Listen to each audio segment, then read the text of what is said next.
Hello viewers, welcome to our channel. Today Dr. Harita is with us, Chief Dietitian at Apollo Hospitals, Jubilee Hills. Hello doctor. Hello. So can diabetic eat oranges? Yes, as I said, diabetics can eat all kinds of fruits, and orange is one of the best fruit that you can consume because it's rich in fiber. It's got very little calories per se, and it does not have so much of fructose, which will increase your blood glucose.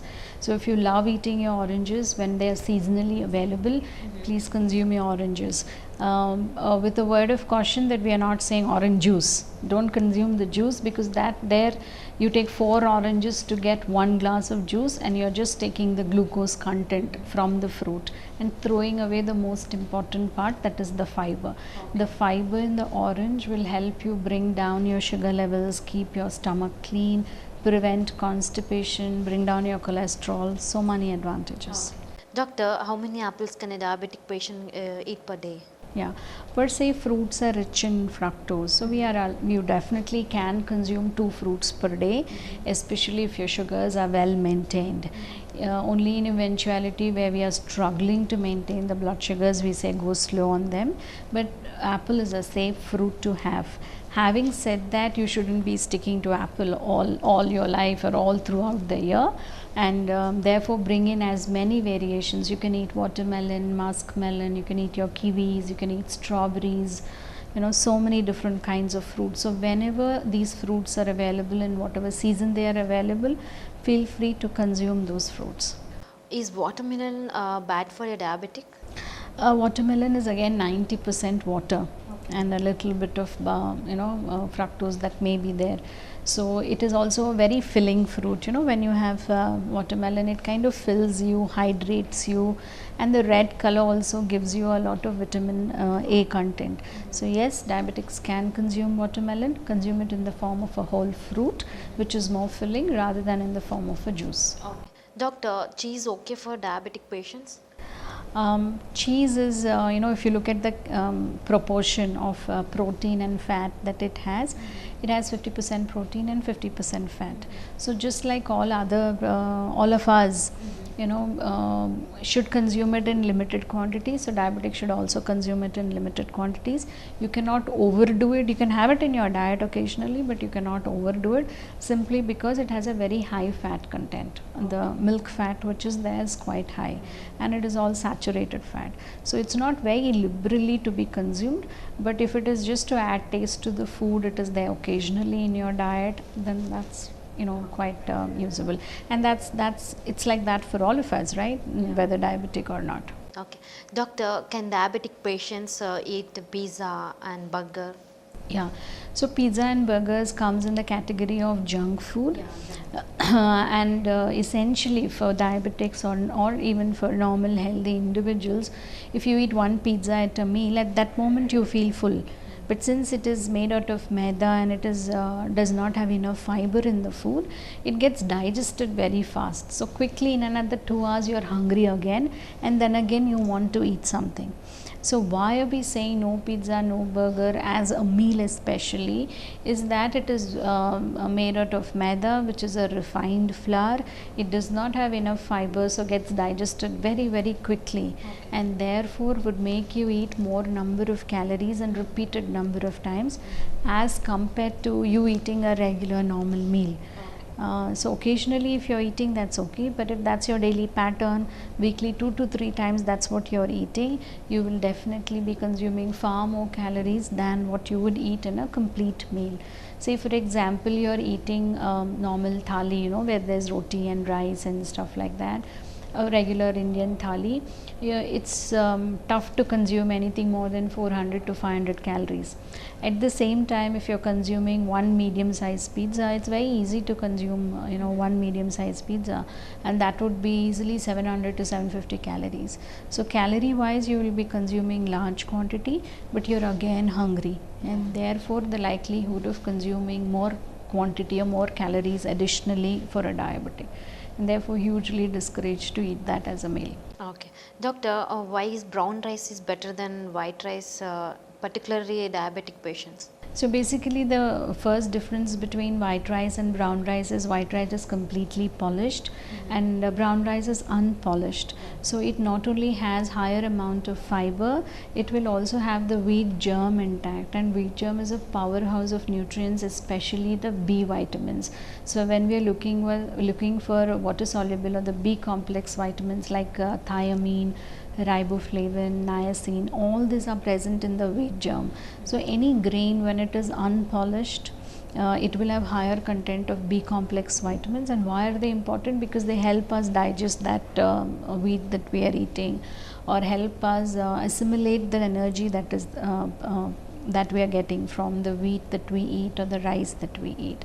And therefore unpolished rice or brown rice is good, and it makes you, not only that, it makes you eat lesser quantity. When you see, if you and I experiment with it also, white rice we will eat more quantity, so we will get more carbohydrates.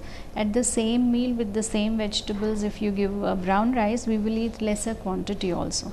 So you will eat lesser quantity, so lesser carbs. At the same time, you get an additional benefit of getting fiber and all the B complex nutrients that are required to assimilate these carbohydrates in our meal.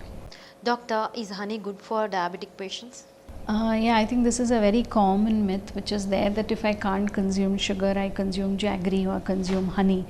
But ideally, even honey has a form of sugar which is fructose, and if you look at the end product as calories, it provides the same amount of calories. So you cannot replace 100% of your sugar needs with your honey needs just because of thinking that honey is good for diabetes. Doctor, can you explain how diabetes can be prevented? So you're basically asking how can we prevent diabetes. So yes, that is the most relevant thing to understand, because today with the genetic makeup that we have and the lifestyle that we have, all of us are very sedentary, and this kind of a lifestyle where we are not doing activity, eating the wrong food, not sleeping at the right time and not sleeping enough in the first place, all of us are contributing to the non-communicable disorders, of which diabetes is at the topmost. So even before we get diabetes, we should definitely try and avoid it, prevent it as much as possible. Especially if we have a family history of it. That means a parent has it, grandparent has it, aunt has it, uncle has it. That is a red flag for us to know that okay, I might get it, and therefore I should do everything possible to prevent it in future. So if you're already 25-30-year-old, you know that there is a possibility of getting it, and now people are getting it younger and younger by the day. We have seen 29-year-old, 26-year-old. Those who have a family history are more susceptible to it. So in prevention, there is no medicine, and therefore prevention is all about correcting your lifestyle, correcting your eating patterns, bringing certain level of discipline in your meal timings, and also about what you eat at meal timings. Eating junk is common, wanting to party is very common. Everybody wants to have sweets. It's not about completely avoiding them, but it is keeping them very occasional. Occasionally when you're having a festival at home, or you're having a party once in a while, all this happens once a month, it seems fair enough. But if this is happening too frequently, once in a week there is a party at home, you're going out and eating, there's a party happening at office, all this becomes too often, and that's the scenario today. Almost 2 to 3 times a week people are going out and eating, or bringing food from outside and eating, and all of this is contributing to poor balanced meals that they consume compared to the traditional pattern. Unless there is a festival or something, most of it is simple balanced meal which you're eating, home cooked meal which you're eating.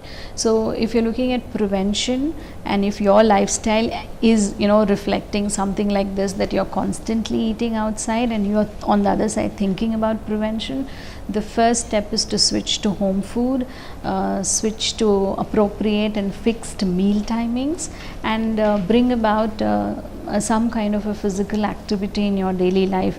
In 24 hours you evaluate whether at least for an hour or two are you physically active. If not, you incorporate any kind of a physical activity which you enjoy. It could be a game, it could be swimming, it could be going to the gym, it could be a aerobic class, a Zumba class, anything that you enjoy, or a simple walk in the park and covering about 4 to 5 kilometers. But this much of physical activity is mandatory because the rest of the time, rest of the 23 hours, we are all very sedentary. We are sitting in our car, we are sitting in the office, we are at home, we are sitting, not much of physically strenuous activity that we do. And the last but not the least is sleep hours. If you are able to sleep at least 7 to 8 hours a day and give your body that rest, it is not going into that kind of a stressful situation which would precipitate conditions which I have a family history of. So I am genetically prone to it. If I add sleeplessness, if I add poor lifestyle, if I add sedentary lifestyle, if I add poor eating habits, it precipitates at a very young age, and this is a well known fact. And therefore we can use lifestyle as a pill, as a medicine, as a corrective measure and as a preventive measure to prevent all these non-communicable disorders. Okay, thank you so much, ma'am. Thanks for the information. I hope you like this video. If you like it, please like, share and subscribe to our channel. Thanks for watching. Thank you.